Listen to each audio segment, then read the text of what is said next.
Good afternoon, everyone. I'm Margaret Lundvall. I'm president of the Women's Club. I want to give a warm welcome to everyone who is watching today, especially our guests and our new members.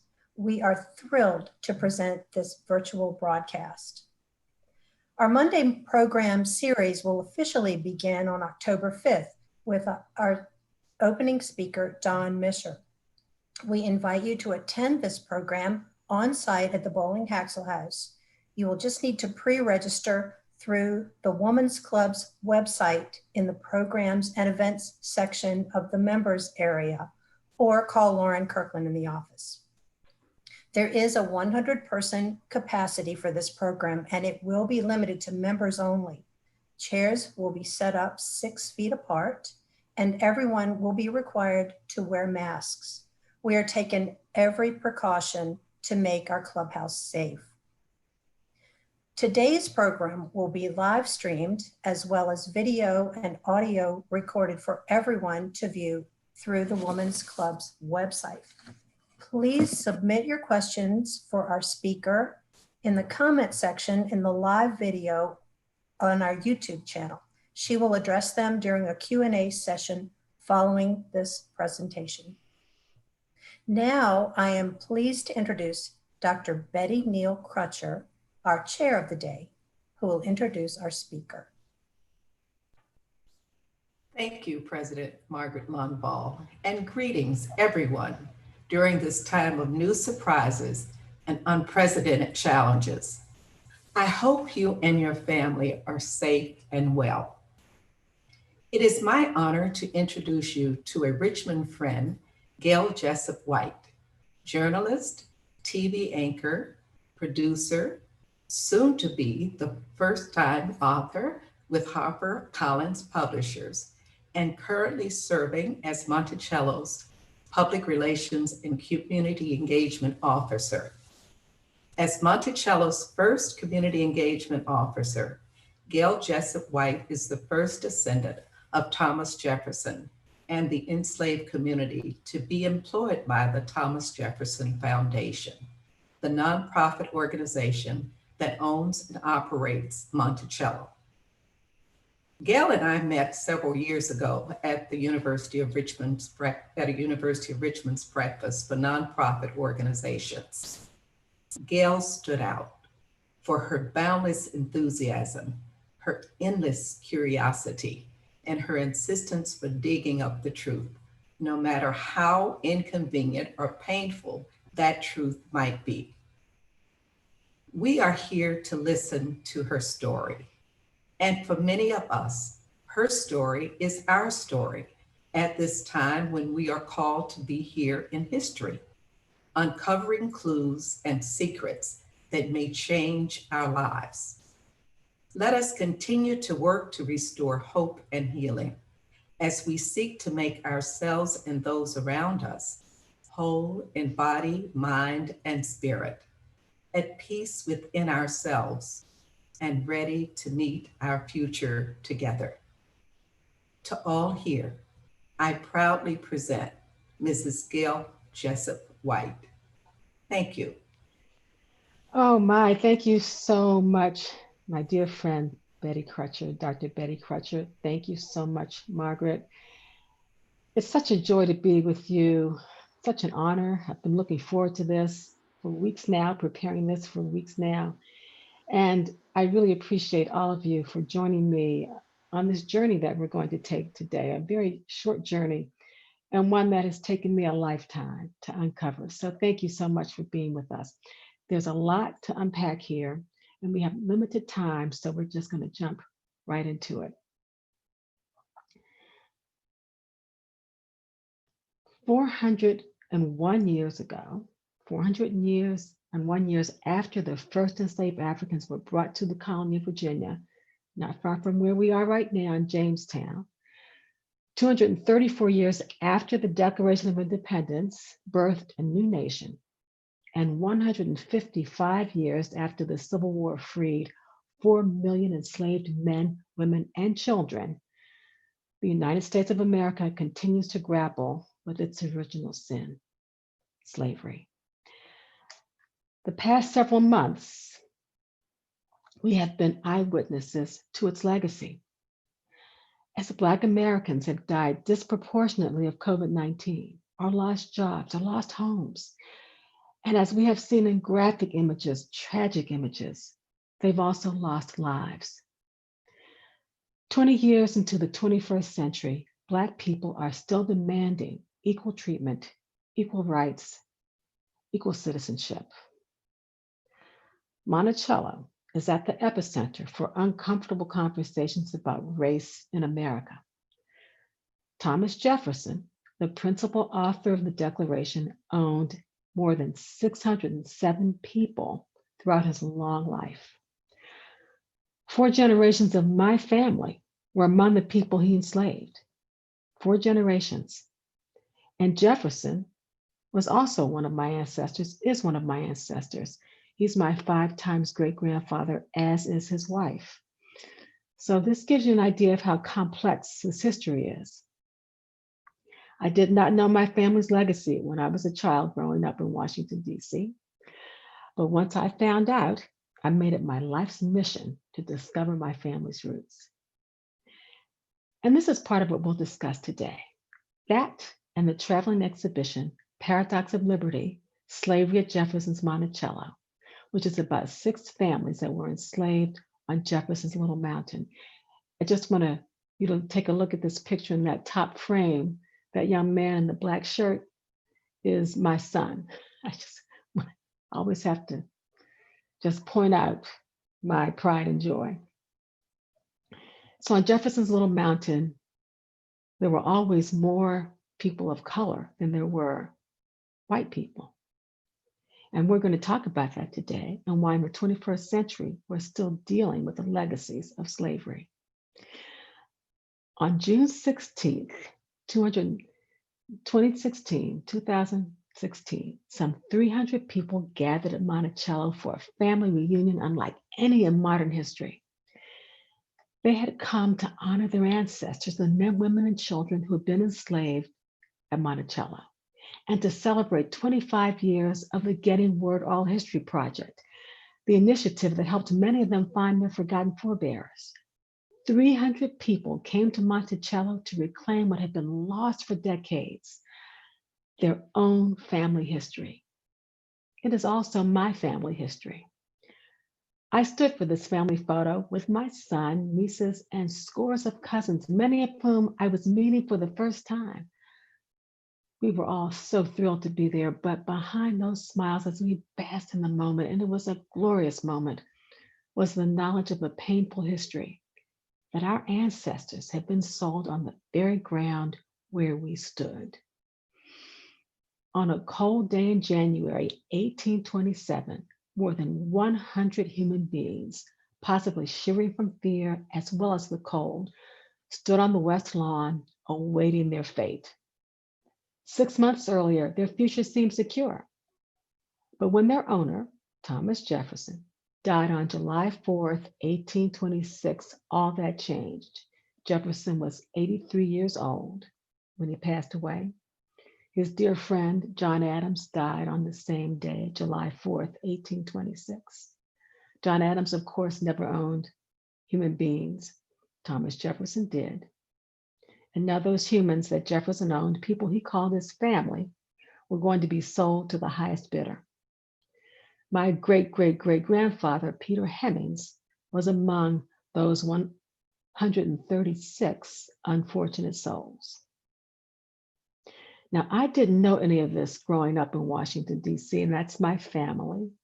That's my dad, my two sisters and one of my brothers. I'm the youngest, so my dad's holding me. Our family of seven, have another brother, he's not in this picture, was comfortably middle class, and we happily took advantage of all the city had to offer. We visited museums, especially the Smithsonian, the National Gallery of Art, and national sites such as the Washington Monument, and even Mount Vernon, my first presidential home to visit. And that's probably one of the reasons that I grew up with this love of history, especially presidential history. And my favorite president was Thomas Jefferson. And that was because he wrote the Declaration of Independence, which for me was significant and is still significant. As a child, I had not been taught that Jefferson was also a slaveholder. So you can imagine how curious I was when I overheard a conversation between my dad and my older sister Janice, claiming that we are Jefferson descendants. Now, I was 13 years old then, and you see me there, 13 in the middle. That's my mom, and the other three kids are my sister's children, and that's my sister, the one there in the forefront. And her name is Janice, and Janice was 32 years old then, and she's almost 20 years older than I. And I was totally enthralled by my sister. I hadn't seen her in a couple of years because she was living in Asia with her husband, and my sister was by far the most glamorous person I'd ever seen in person. She was fascinating to listen to, and she talked a lot. She and her husband, Wallace Terry, had just returned from 2 years in Asia when this photograph was taken. He was in Asia covering the Vietnam War for Time magazine. And this is the story I heard Jan tell Dad. I was in the kitchen. The kids were off playing.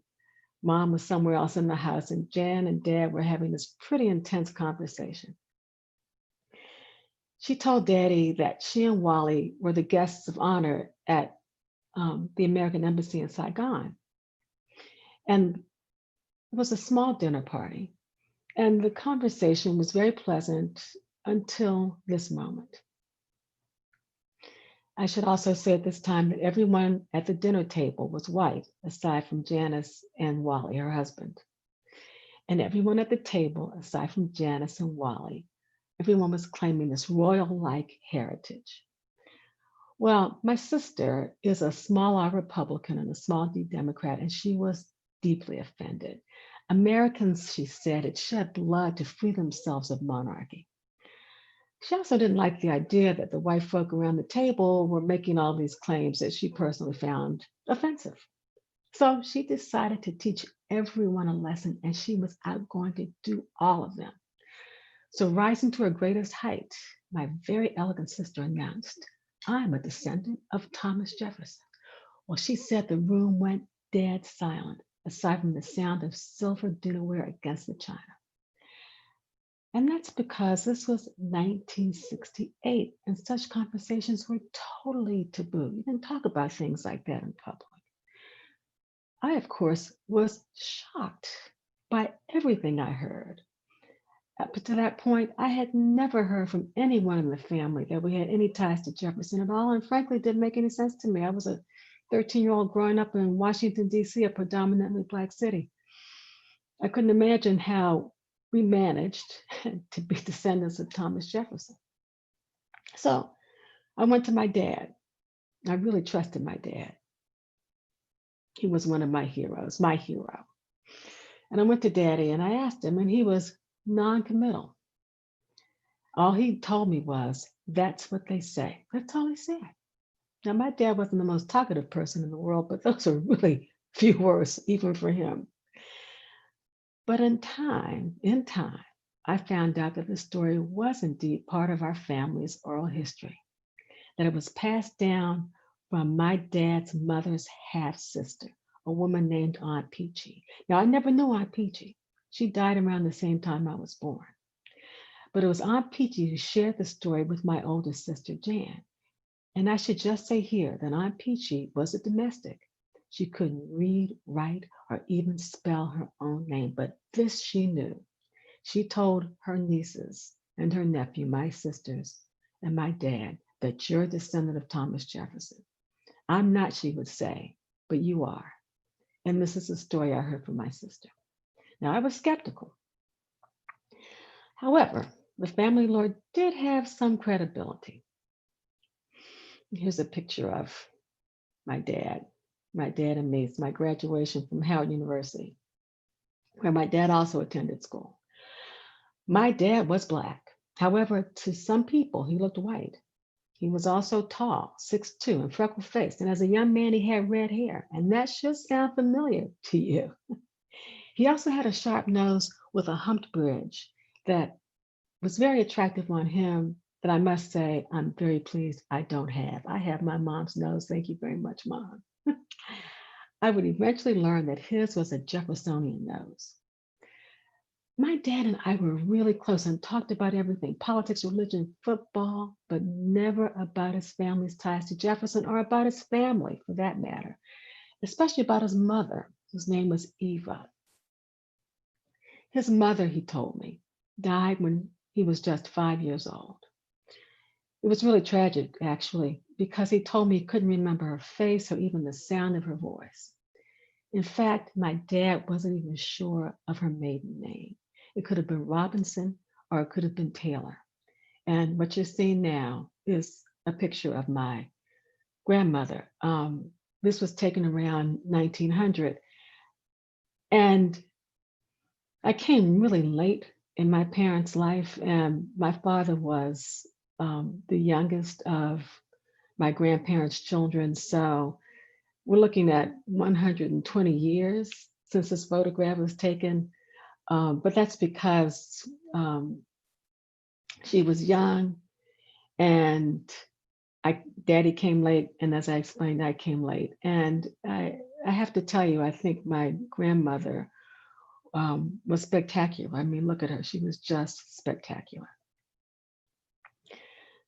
So my dad's sorrow when he gave me this picture of him, which is a replica of a very large portrait, his pain became mine, especially when he told me he couldn't remember or didn't know his mother's name. Of course, it was Jessup. Her married name was Jessup, but her maiden name could have been Robinson or it could have been Taylor. He just didn't know. And the story becomes even sadder because Daddy also lost all 5 of his sisters. We have pictures here of the oldest 2, Louise and Thelma. There they are, Louise and Thelma, that's right. And then we have Carrie and Helena, and Artie. What we see now is little baby Artie and Carrie. There's no picture of Helena because she died before they took the photograph. Apparently, I'm actually not sure, but there's no picture of Helena. I do know she died when she was a baby. All girls in the family, the mom and the 5 girls, all died of tuberculosis. This was around the same time as the Spanish flu, 1819, 1818. And I've checked thoroughly and looked at death certificates and records. And in fact, they did not die from the Spanish flu. That's something to think about now, of course, because of what we're going through. But the death records indicate that it was tuberculosis, and it happened over a series of years. Carrie died, for example, in 1826. So it was not a Spanish flu, but it happened at around the same time. But one way or the other, it was just a tragedy. So Carrie, the little girl with the big bow in her hair, died when she was 16 years old. And this is a story that my dad told me, and later my cousin, my first cousin, told the same story. He told me that her father said the same thing, that they'd gone to see Carrie at the hospital, hoping that she would recover, but she knew she wouldn't. It was her 16th birthday, and Carrie said to my dad, I'll never forget this, and neither has my cousin, sweet 16 and never been kissed. So my dad carried these burdens with him his entire life, but he shared them with me. And I'm now sharing them with you because they helped shape my life and the story that you're hearing today. One of the few things that my dad did know about his mother is that she was from Charlottesville. He was very confident of her birthplace. And while he didn't know much about her, his brother knew a little bit more. When I visited my uncle in the 1980s, it was shortly before he died.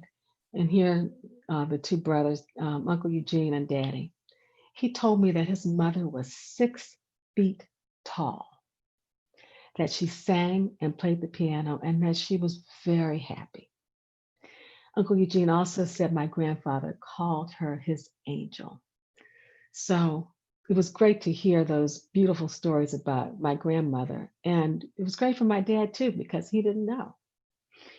Uncle Eugene also showed me a Bible he said was hers.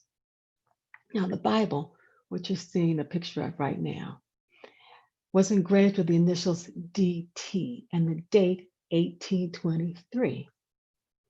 And he promised to leave the Bible to me. And he did. He kept that promise. And it's now one of my prized possessions. In fact, I prize it so much I keep it in a safety deposit box. Now, what's notable about this Bible, among other things, its age, that it stayed in the family for so long that it clearly meant something to my grandmother and to my great-grandmother, I would eventually learn, are the initials on the Bible, DT. T likely for Taylor. Taylor is one of the names that Dad always associated with his mother. Uncle Eugene also gave me the family pictures, the ones we saw earlier of his sisters. And he gave me this picture too, a picture of this woman. She's my grandmother's sister, so she would be my great aunt. And just take a moment and look at this picture. It's fabulous. She looks fabulous. We believe her name was Lucy, Aunt Lucy. And that's based upon 19th century census records, but we're not sure. And here's why. Aunt Lucy would come visit Washington. She would visit her sister. She lived in New York. She would visit her sister and her sister's children and nieces and nephews. But when the family died, when her sister died, when the girls died, with the exception of Carrie and the two boys, she wanted to take them back to New York with her. And here's why she was living in New York, because she was passing as a white woman. And she married a white man from England, and they were quite wealthy. And she wanted to take the 3 children back to New York with her, where she would educate them and care for them and protect them. But my grandfather, and you can imagine how bereft he was, having lost at that point his wife and 4 girls, would not permit it. So Aunt Lucy vowed, she swore never to return. And she did not. She did not. Eventually, Carrie died. So there were all 5 girls died. The 2 boys, of course, as I mentioned, survived. We did hear from Lucy one more time, one last time. It was in the early 1960s. And it was toward the end of her life. And apparently she lived a long time. My parents got a call from someone in New York looking for relatives of an ailing woman, they said. People were taking advantage of her, my dad was told, and stealing her money. So my dad asked if the person were not white or Negro. So remember now, this is the 1960s, so that's the terminology of the era. Well, the person on the other end of the phone said, well, she's white. So Daddy, of course, responded, she can't be related to us, we're Negro, and hung up the phone. So my great aunt, the story she might have recalled, and her wealth and my inheritance disappeared forever.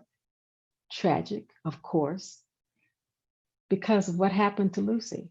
Tragic, of course, because I lost my inheritance. Now, not to make light of these things, but sometimes life is so painful and so tough, you have to laugh to keep from crying. There's lots and lots to this history. It has taken me 40 years to uncover this history. And obviously, we don't have 40 years today to discuss everything that I have gone through. But as Betty mentioned, I am working on a book and it will be released next year, 2021. And it will share with you the details that we don't have time for today. But I would like to share with you this tree.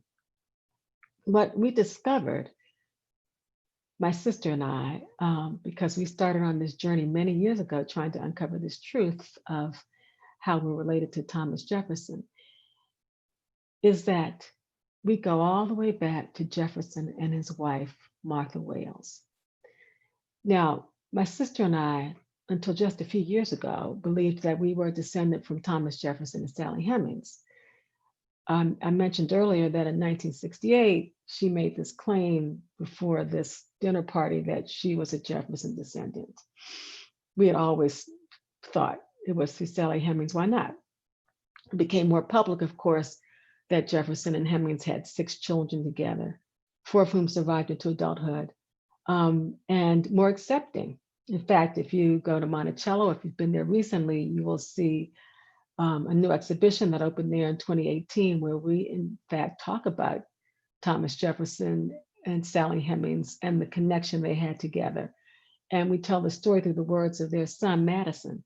If you haven't been, actually, now if you go, you can't actually get into the exhibition because of COVID-19, but there's still a lot to learn there. Anyway, forgive me, I'm jumping around. I'd like to go over this tree with you. It turns out that we're not descended from Jefferson and Sally Hemings, but we're descended from one of Jefferson's great-great-grandsons. So that means that we're going to go start at the top. We have my parents, Cedric Jessup and Teresa Green. Then we have my grandparents, Arthur and Eva. And Eva had a child named Rachel Robinson. She had a connection, relationship, we believe, with a man named Moncure Robinson Taylor. Now, you'll hear me mention connection versus relationship. It's we don't like to use the word relationship when we talk about an enslaver who has sexual engagement with an enslaved person. It's hard to define that as a relationship. So we call it a connection. But there are strong indications that my great-grandmother, Rachel, and Moncure Robinson Taylor had a relationship. And Moncure Robinson Taylor was Thomas Jefferson's great-grandson. If you go down, if you keep going down, you see Martha Randolph and John Charles Randolph Taylor. Martha Randolph was the daughter of Thomas Jefferson Randolph and Jane Hollins Nicholas. And Thomas Jefferson Randolph was the son of Martha Jefferson, Thomas Jefferson, and Martha Wales' daughter. Thomas Jefferson Randolph was Thomas Jefferson's favorite grandson. It's easier to follow if you take a moment to look at the tree. What's not so easy to follow are the complex, and now I'll use the word relationship, the complex relationships that people had on these plantations, including Monticello. The reason I know this information is because Jefferson kept such copious notes. He wrote down virtually everything, including the weather of the day and how much yarn was distributed among the enslaved. Just, I mean, how quickly the grass grew. Just, he wrote down everything. If we go to the next slide, this will tell us how I'm related to the Hemings. So once I discovered that I was descended from Thomas Jefferson through one of his great-great-grandsons, Moncure Robinson Taylor, I was disappointed, actually, because that meant that I had lost the Hemings connection. I didn't know that my great-grandmother, whose name was Robinson, was a Hemings. I didn't know that, but I kept digging and digging and digging until I found out, in fact, that Rachel Robinson, you see her name here toward the middle of the screen, Rachel Robinson was in fact the daughter of a woman named Sally Hemings. That's not the famous Sally Hemings, but that's the niece of the famous Sally Hemings. Her father was a man named Peter Hemings, and Peter Hemings was the brother of the famous Sally Hemings. So if you look at this again, if you look at this tree, that will give you a very clear idea of the ties that existed. So let's go to the bottom of this one. According to the records, a man named Captain Hemings had in his possession a woman named Parthenia, and he had relations with Parthenia, and they had a child, Elizabeth Hemings. Parthenia was owned by the Epps family. The Epps family married into the Jefferson family.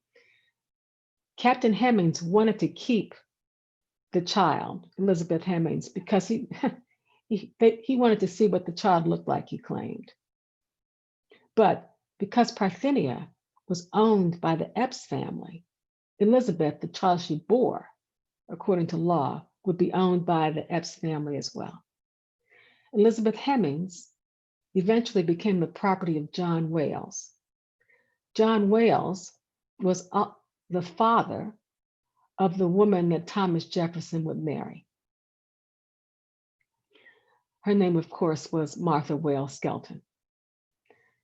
John Wales would also become the father of Elizabeth Hemings' children, of some of her children. And we see them listed here: Robert, James, Thenia, Critta, Peter, and Sally. Peter would become my great-great-great-grandfather. Sally would become the enslaved mother of Thomas Jefferson's, six of Thomas Jefferson's children. Peter would have several children and name one of them Sally, after his sister. Sally Hemings would marry Edmund Robinson. They would produce several children, including my great-grandmother, Rachel Robinson, who would have a relationship, as I explained earlier, with Moncure Robinson Taylor, et cetera, et cetera. They would have Eva, who would marry Arthur, who would have Jessup, who would marry Teresa, and voila, here I am. So that addresses some of the history that I have been working on for literally 45 years now. I started this, as I mentioned, when I was 13 years old. I think I've got the math straight, although I hate to claim all those years. The work of Monticello scholars and curators can be seen in the groundbreaking exhibition. Oh, I'm so sorry. I would like to go over this panel with you and talk a little bit about getting word. Now, Sally Hemings was my 4 times great aunt. And I can thank Monticello's brilliant scholars and groundbreaking initiative, the Getting Word Oral History Project, for helping me find my family's history. Getting Word was started by a woman named Cinda Stanton and 2 of her colleagues, Diane Antoine Wright, and a woman in Ohio who was not actually on staff, but who worked very closely with the 2 ladies to help collect literally hundreds of stories from the descendants of the enslaved at Monticello. Cinda and I met several years ago, and she's become a huge friend. She became a mentor. She's the patron saint of descendants and truly one of the most important persons in my life. So I'm very grateful to Cinda. If you'd like to read her book about enslavement at Monticello, it's called Those Who Labor for My Happiness. It's a wonderful book that will give you great insight into what it was like to be enslaved at Monticello and who the people were. And that's important. Who were the people? And you can also learn about that at BHMVA, the Black Museum of History and Culture of Virginia. It's right here in Richmond. And there we have an exhibition, a groundbreaking exhibition called Paradox of Liberty, Slavery at Jefferson's Monticello. And here you get a view of one of the galleries there.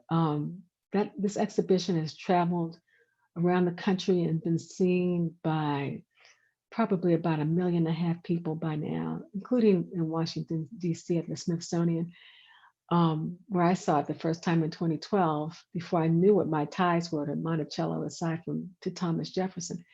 And I have to tell you that the layout at our own museum right here in Richmond, Virginia, is superb.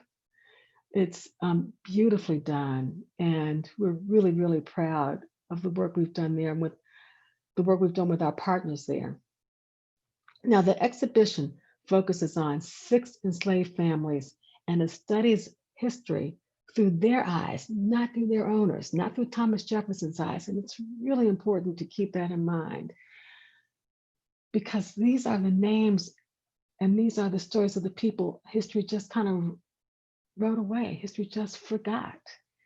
But the people who helped make Monticello, who helped build Monticello, who built Monticello, are just as important as Thomas Jefferson.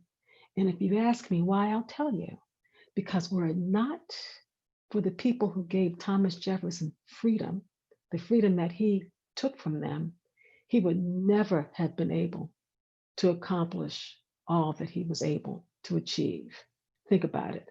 He didn't have to worry about everyday things. He didn't have to worry about who was going to prepare his food or how it was going to be prepared or where his clothes were coming from or what duties had. He was a farmer. He didn't have to worry about farming. He didn't have to worry about anything. All he had to do was worry about freedom and thinking and producing. And that's what he did. And the people he enslaved gave him that freedom.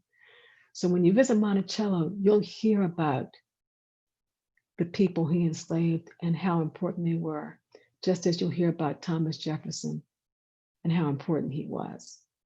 And that's what you'll hear about at the museum, almost exclusively about the people he enslaved.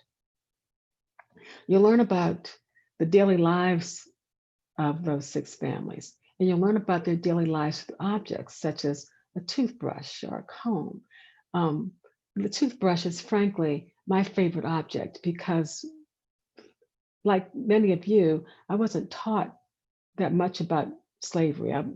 The enslaved people for me were this monolith moving through history. So the first time I was in archaeology, in the archaeology department of Monticello, and they let me hold some of the objects there, I was so moved just to hold a toothbrush because that humanized my ancestors. That made them like me, like you. They brushed their teeth, they combed their hair, they ate off beautiful china, the remnants of which you're seeing on your screen right now. It's essential to see the enslaved as human beings because they were, because they were. I'll go on to talk a little bit about this dress you're seeing now. Now, this dress is a reimagining of what Sally Hemings might have worn when she was in Paris when Jefferson was there as US minister. And she was the enslaved maid of his 2 daughters, including my 4 times great-grandmother, Martha. It was in France that Jefferson and Hemings began their decades-long connection. They had 6 children, 4 of whom survived into adulthood, and all of whom were freed at the age of 21. This dress, by the way, was donated by the Commonwealth chapter of the Links, which is in fact my Links chapter, and we are very appreciative of this donation and this extraordinary rendition of a dress that Sally Hemings might have worn.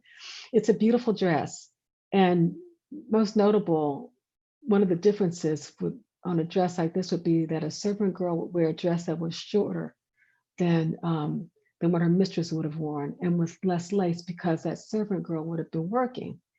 But she had to be presentable because she would be out in society. And Sally Hemings would have been out in society with Martha and Polly, her sister. So she would have had to have worn something very pretty.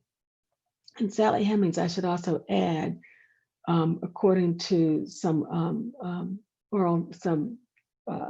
memoirs, spoke often of her time in Paris.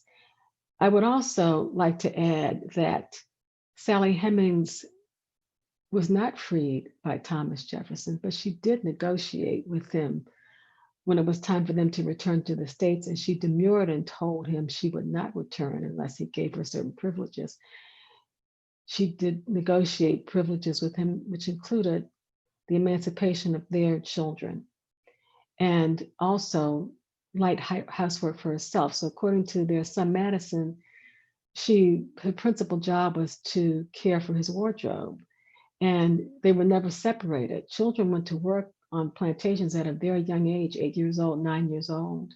There's evidence of the work children did when you see their fingers and small fingers imprinted on the bricks at Monticello. Children were actually making bricks.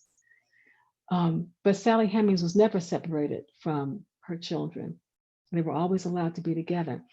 And when Jefferson died in 1826 at the age of 83, Sally Hemings was in her 50s. She was given her time. So she wasn't freed, she was given her time and allowed, that meant she was allowed to walk away from the plantation, and she went to live with her sons in Charlottesville until her death. Had she been given her freedom, she would have been forced to leave Monticello according to laws at the time, and she wouldn't have wanted to do that. But her sons rather, did leave Charlottesville. And I would also like to mention now regarding Sally Hemings and the other people enslaved in Monticello, it's essential, and I know I might be redundant here, but it's essential that we see the millions of people enslaved in America the way we see ourselves. It's important that we remember that these were people that, in spite of their degraded circumstances, had hopes and dreams and aspirations that they passed down to their descendants. And it's those hopes and dreams and aspirations that kept them going and kept their descendants going and continue to inspire us today. And it's those descendants who are part of the exhibition at Monticello. The exhibition honors the extraordinary people who came from Monticello's enslaved community and their families. People like Underground Railroad activist Elizabeth Isaacs, and you can see her here.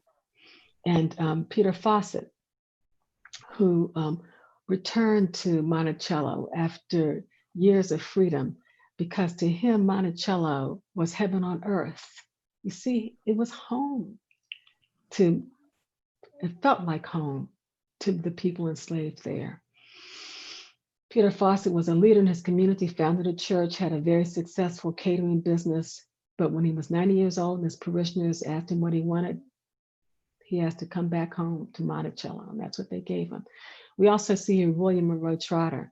William Monroe Trotter was a firebrand and activist, determined to bring equal justice to his people, and one of the founders of the Niagara movement, which in fact preceded the NAACP. And women were also influential among the descendants of Monticello, including Coralie Cook Franklin. She was a renowned campaigner for women's rights. And there was also artist and musician Pauline Powell Burns, who in 1890 became the first Black woman to exhibit art in California. And then there's Peggy Priestley. And Peggy Priestley is a great niece of William Monroe Trotter. She was a civil rights activist and a freedom writer. She was arrested many times in her campaign to bring equal justice and freedom to her people, and she continues her activism today. And you can read about Peggy in the fall edition of Monticello magazine, and the legacy has been passed to young descendants, many of whom have become politicians, activists, working with Black Lives Matter, who are doing what they can to bring attention to the injustices that still persist in America. Now, these are complicated stories. You can see just in the time we spent together how complicated these stories are, and they're painful, but they are our history, all of us. And Monticello is at the center of that history. At Monticello, we are committed to sharing an inclusive representation of who we are as a nation, of who we are as Americans. We're all Americans. There is so much more to learn. So please visit monticello.org, and please visit Richmond's Black History Museum and Cultural Center to experience the paradox of liberty, slavery, Jefferson's Monticello. And when you visit, please remember that Black history is American history. Thank you so much. Well, thank you so much. I do have some questions for you from our audience. The first one is, can you please repeat the name and author of the book that you recommended? Yes, I'm happy to. In fact, if you just bear with me a minute, I will show it to you. Here it is. We'll just drop something along the way, but it's called Those Who Labor for My Happiness. It's written by Lucia Cinder Stanton. She goes by Cinder. It's Those Who Labor for My Happiness, Slavery at Thomas Jefferson's Monticello. And in addition to that, if you're interested in reading more about the Hemingses, Annette Gordon Reed has written a Pulitzer Prize-winning book called The Hemingses of Monticello, an American Story, and that's also on my bookshelves. But if I turn around again, and something else might fall. So, so it's The Hemingses of Monticello and Those Who Labor for My Happiness. Great. Also, another question, what is the name of your upcoming book and can it be pre-ordered? Well, I have 3 more chapters to write. Thank you for asking about my book. The working title is Reclamation. It will not be available until the fall of 2021. And as I said, there's so much to cover here. And my hope in the book is that it will inspire people to do their own research and find out about their own families. It's been a fascinating journey. And then to also make connections. It's surprising the family that I found, white and Black, doing this research. Okay, great. Another question. Now that you have learned of your relationship to Thomas Jefferson, have you been in touch with Jefferson's white family? And if not, how would you like them to respond to you?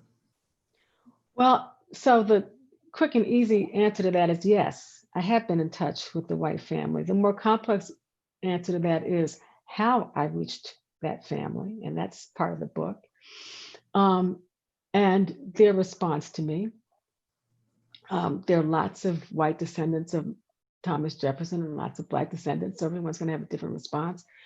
And how I would, this is the complex part, how I would like them to respond to me. Well, so I am a loving, giving, kind person most of the time, most of the time. And so, of course, we all want to feel cared for and responded to in a positive way. So, of course, I would want a positive response, but that's entirely up. We're also individuals. We also have life experiences that we bring to this complex history. But of course, I would want them to be receptive.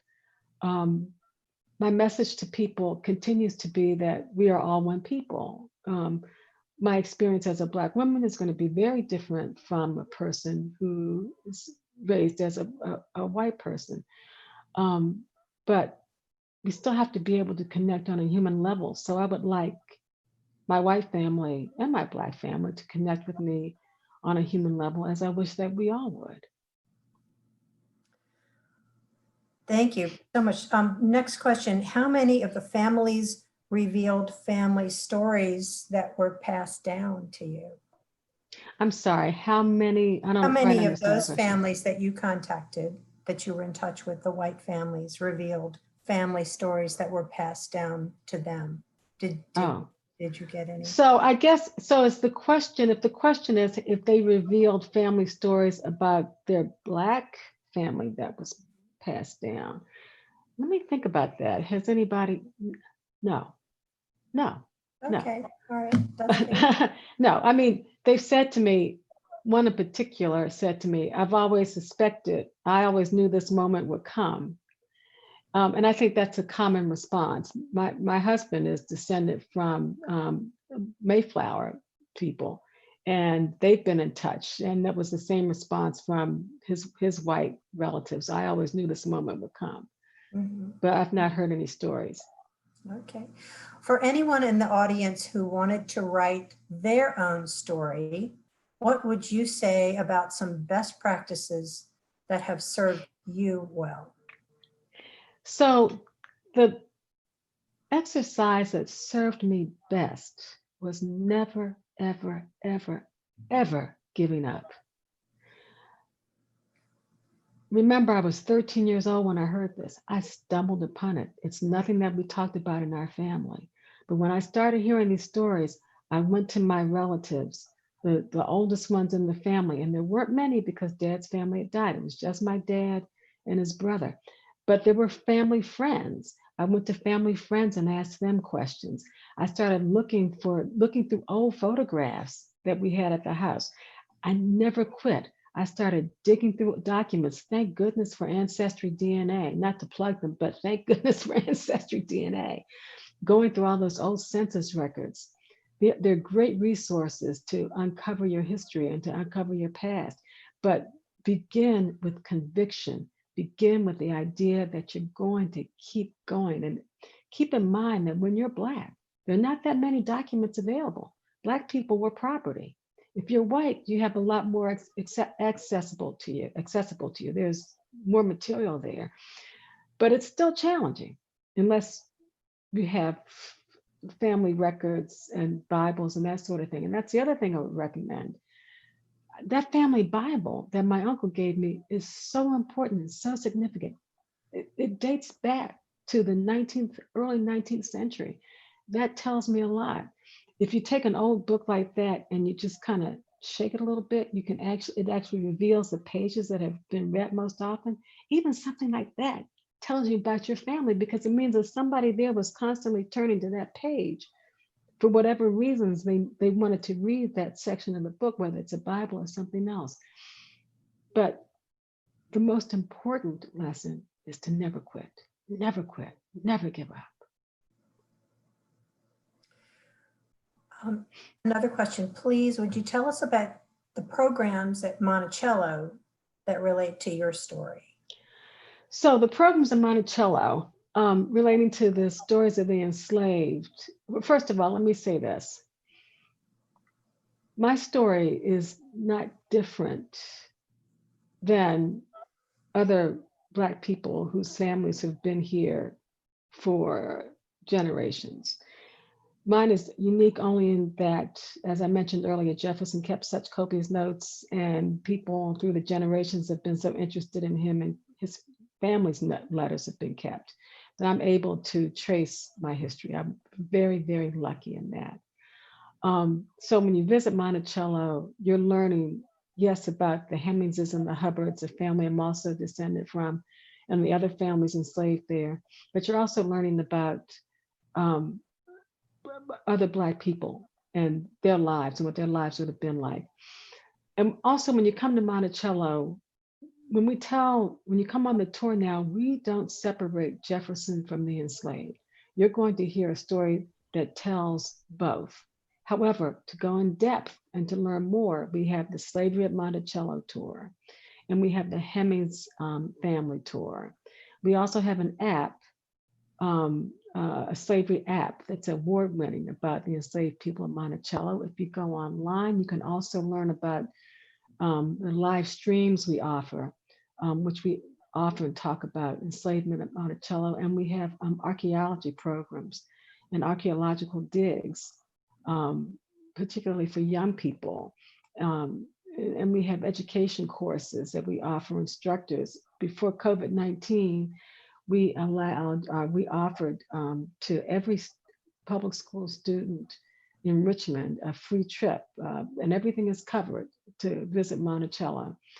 And so there's a lot going on. We have virtual tours now. You can go to Monticello as well, but we also have virtual tours where we offer the Hemings family tour and slavery at Monticello. So there's lots going on. And we also have special programs. Every year for Black History Month, we sponsor special guests. We've had phenomenal guests come on for that program. So there's always something. The best way to explore is to go to monticello.org.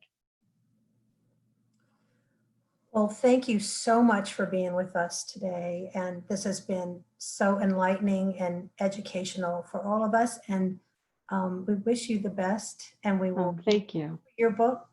Thank you. Reclamation. So again, thank you so much.